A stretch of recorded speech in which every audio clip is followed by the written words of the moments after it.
నమస్తే శ్రీమాత్రే నమః. ఇప్పుడు మనం నవంబర్ మాసం 2024, 2025 మార్చి వరకు మేషాది ద్వాదశ రాశుల వరకు ఎలా ఉండబోతోంది, వారి యొక్క శుభాశుభ ఫలితాలు ఏమిటి, ఏం చేయాలి, ఏం చేయకూడదు, సూచనలు, పరిహారాలు అవన్నీ ఇప్పుడు మనం ఒక్కొక్కటిగా చూద్దాము. తదుపరి రాశి ధనస్సు రాశి. ఈ రాశి వారికి శుభాశుభ ఫలితములు మిశ్రమంగా ఉన్నాయి. ఆదాయకు మించిన ఖర్చులు కనబడుతున్నాయి. రుణములు చేయవలసిన అవసరం కూడా ఏర్పడే సూచన ఉన్నది. వివాహాది శుభకార్యములకు ఆటంకాలు కలిగేటట్టుగా ఉంది. ఉద్యోగస్తులకు అలవి కాని ప్రదేశంలో, అంటే మీకు ఇష్టం లేని ప్రదేశంలో దూర ప్రాంతాలకు ట్రాన్స్ఫర్ అయ్యే అవకాశం కనబడుతోంది. గృహ నిర్మాణ నిమిత్తము మీరు వ్యాపారాలు, పెట్టుబడులు పెట్టేందుకు గాను, నూతన వ్యాపారాలు ప్రారంభించడానికి కానీ, లేదైనా కొత్త పెట్టుబడులు పెట్టడానికి కానీ ఈ మాసం అత్యంత అనుకూలం కాదు, వాయిదా వేయవలసిందిగా సూచన చెప్పడం జరిగింది. భార్యాబిడ్డలతో ప్రతి చిన్న విషయంలోనూ తగాదాలు వచ్చేటట్టుగా కనబడుతోంది. కాబట్టి దాని ద్వారా మనస్పర్ధలు ఏర్పడి కుటుంబం విచ్ఛిన్నమయ్యే సూచన కనపడుతోంది. కాబట్టి ఒకంత తగ్గి ఉండి మాట రాకుండా ఓర్పు వహించవలసిందిగా ప్రత్యేకమైన సూచన చెప్పడం జరిగింది. శత్రువుల యొక్క తాకిడి ఎక్కువగా ఉంటుంది. శత్రు బాధలు ఎక్కువగా ఉంటాయి. గౌరవ మర్యాదలకు కొంచెం భంగం కలిగే సూచన కనబడుతోంది. కాబట్టి మాటను అందంగా, జాగ్రత్తగా, పొదుపుగా మాట్లాడాలి. తర్వాత ఆరోగ్య విషయంలో తగిన జాగ్రత్త తీసుకోవాల్సిందిగా చెప్పడం జరిగింది. శత్రు, రోగ, రుణ బాధలు తప్పట్లేదు. అయితే వాహన ప్రమాదము గోచరిస్తోంది. కాబట్టి తగిన జాగ్రత్తలు తీసుకొని మీరు ప్రయాణం చేసినట్టయితే చాలా మంచిది. తర్వాత ఎముకలకు సంబంధించినటువంటి ప్రమాదాలు కానీ, లేదా ఎముకలకు సంబంధించిన రుగ్మతలకు కానీ వచ్చే అవకాశం కనబడుతోంది. డాక్టర్ పర్యవేక్షణ చాలా అత్యవసరము. తగిన జాగ్రత్త తీసుకోవాలి. తర్వాత చోర భయము, అంటే దొంగతనాలు జరిగే అవకాశం ఉంది. కాబట్టి మీ విలువైన వస్తువులను భద్రతగా చూసుకోవాల్సిందిగా చెప్పడం జరిగింది. అతి ప్రధానంగా చెప్పే సూచన ఏంటంటే, ఈ మాసంలో మీకు కొంచెం అనుకూలంగా లేని పరిస్థితుల కారణంగా తదుపరి చెప్పబోయే సూచనలు, పరిహారాలు పాటించి వీటి నుంచి ఒకంత మనశ్శాంతిని పొందే అవకాశం ఉంది. కాబట్టి మీరు తగిన జాగ్రత్తలు తీసుకోవాల్సింది. అయితే ఈ రాశి యొక్క స్త్రీలకు వివాహం విషయంలో లేదా వాటి కోసం చేసే ప్రయత్నంలో అంతగా అనుకూలించే పరిణామం అయితే లేదు. ఆటంకాలు కూడా ఒకంత ఎదురయ్యే అవకాశం కనబడుతోంది. ఉద్యోగస్తులకు అధికారుల వలన ట్రాన్స్ఫర్స్, మీకు ఇష్టం లేని ప్రదేశాలకు ట్రాన్స్ఫర్ అయ్యే అవకాశం ఉంది. తర్వాత ప్రమోషన్లకి కానీ లేదా డెవలప్మెంట్కి కానీ మీకు ఆటంకాలు ఏర్పడతాయి. తలచిన కార్యాలు వెంటనే నెరవేరకపోవడం వల్ల ఒకంత మనశ్శాంతికి లేకుండా ఉండడము, మనోవ్యాధికి గురి కావడము జరిగే అవకాశంగా కనపడుతోంది. బంధువర్గంలో మీకు కానీ, మీ మాటకు కానీ అంత విలువ లేనిదిగా కనబడుతోంది. కాబట్టి మీరు వారికి సలహాలు ఎటువంటివి ఇవ్వకుండా ఉండడమే మంచిది. స్నేహితులతోనూ విరోధం తప్పదు. కాబట్టి స్నేహితుల్ని ఒకంత దూరంగా ఉంచటమే మంచిదిగా చెప్పడం జరిగింది. శత్రువులు, గుప్త శత్రువులు వృద్ధి అయ్యే అవకాశం కలుగుతోంది. దానికి తగ్గట్టుగా పరిహారాలు చేయించుకోండి. రుణములు చేయవలసిన అవసరం వస్తోంది. ఆ రుణాలు దేనికోసము అనే ప్రాధాన్యతను చూసుకొని అత్యంత ప్రాధాన్యము అని అనుకుంటేనే రుణం చెయ్యండి. లేదు అంటే కాలయాపన చేసి తదుపరి చూసుకోవచ్చు. అయితే ఆరోగ్యం మాత్రం చాలా జాగ్రత్తగా చూసుకోవాల్సిందిగా చెప్పడం జరిగింది. ఆ విషయంలో కొంచెం జాగ్రత్త చూసుకోండి. ఇప్పుడు ఆయా రంగాల వారికి ఎలా ఉందో చూద్దాము. ముందుగా మూలా నక్షత్రం వారికి నవంబర్ 2024, 2025 జనవరి, ఫిబ్రవరి, మార్చి నెలలు వీరికి అన్ని విధాల అనుకూలంగాను, లాభదాయకంగాను, యోగ్యంగాను కనపడుతోంది.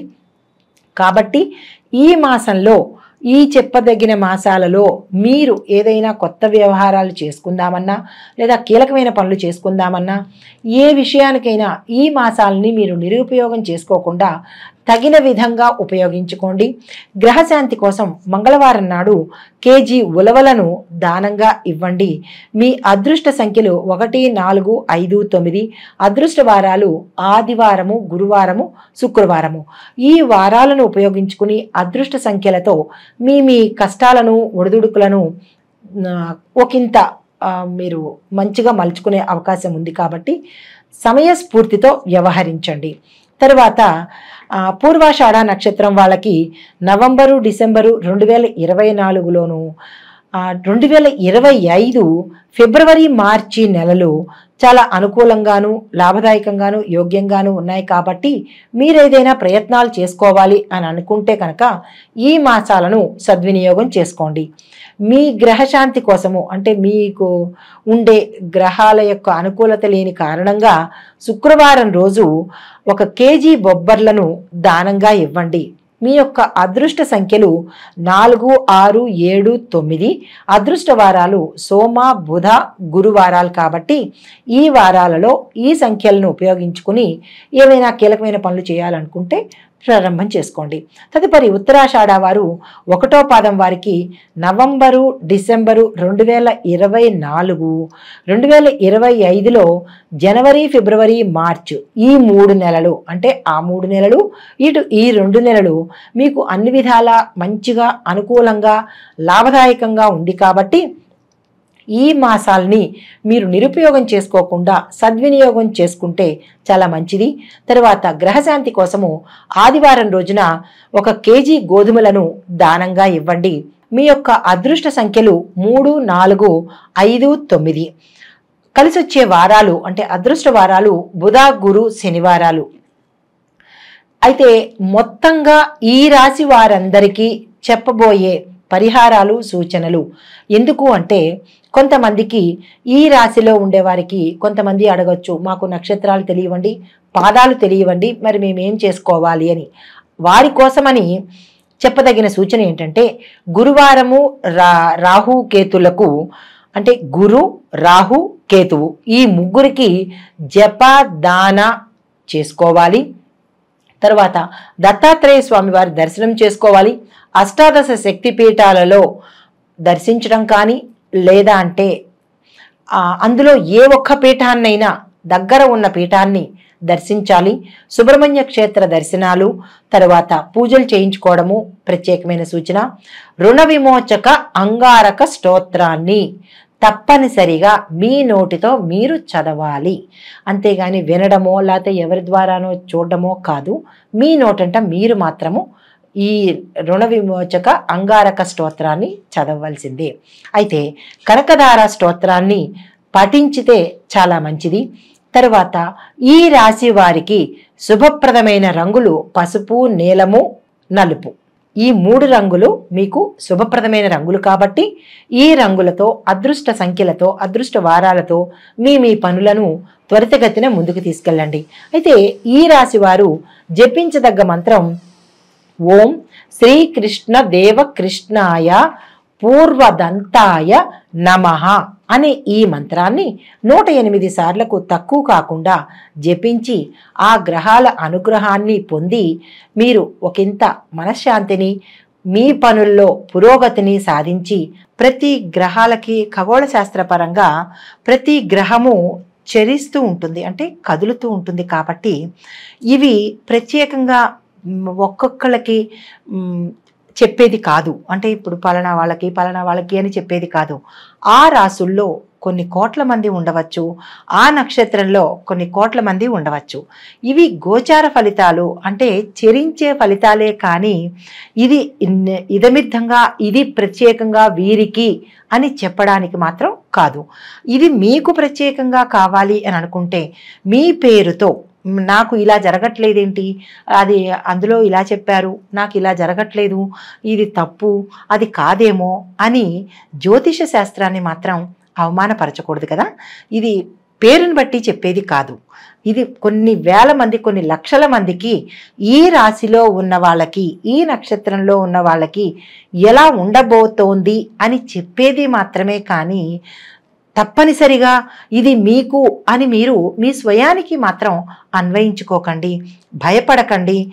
సంతోషం కూడా సంతోషపడండి, బాగుంటుంది. కానీ ఏదైనా కనుక ఉన్నది అంటే భయపడకండి. ఎందుకంటే మనకి పంచాంగంలో దృక్సే పంచాంగం కానీ లేదా ఏ జ్యోతిష శాస్త్రంలో ఉండే పంచాంగకర్తలు మనకి సూచన చెప్తారు, మీకు ఇలా ఉండబోతోంది అని చెబుతారు. కానీ దాన్ని మీరు పరిగణలోకి తీసుకుని భయపడిపోయి నాకే అని అన్వయించుకోకండి. మీకుగా తెలియాలి అంటే కనుక మీ వ్యక్తిగత జాతక పరిశీలనకు చూపించుకుని, పండితులకి చూపించుకొని వారి ద్వారా మీరు ఉపశమనం పొందితే బాగుంటుంది అని ప్రత్యేకంగా చెప్పడం జరిగింది. దీనిలో నెగిటివ్స్ అంటే జరగలేదు అనుకోవద్దు, జరిగింది అని అనుకోవద్దు. మీకు కావలసిన విషయాలను చెప్పడం కోసం ఎవరు ఏ పండితులు చెప్పినా గోచార రీత్యానే చెప్తారు తప్ప పలానా వారి పేరు అని పెట్టి చెప్పడానికి ఇది అవకాశం లేనిది. జ్యోతిష శాస్త్రం అనేది మనకి మార్గాన్ని సూచించే ఒక దిక్సూచి లాంటిది మాత్రమే. దాన్ని ముందుగా తెలుసుకుని తగు జాగ్రత్తలు తీసుకుంటామని చెప్పడానికి ఈ శాస్త్రం మనకి ఉపయోగపడుతుంది. దీనిలోని తప్పొప్పులను ఎంచకుండా, నెగిటివ్స్గా ఆలోచించకుండా, ఎవరిని దూషించకుండా, ఒకరు ఎక్కువ కాదు ఒకరు తక్కువ కాదు. పండితులు చెప్పేది ఎప్పుడూ సమంజసమయ్యే ఉంటుంది. అన్నీ చూసుకునే చెప్తారు కాబట్టి ఎవరిని దూషించవద్దు. మీ సొంతంగా ఆలోచించి మీ సొంతంగా మీ నిర్ణయాలు తీసుకోవద్దని ఈ ముఖంగా ప్రేక్షకులకు నేను విన్నవించుకుంటున్నాను.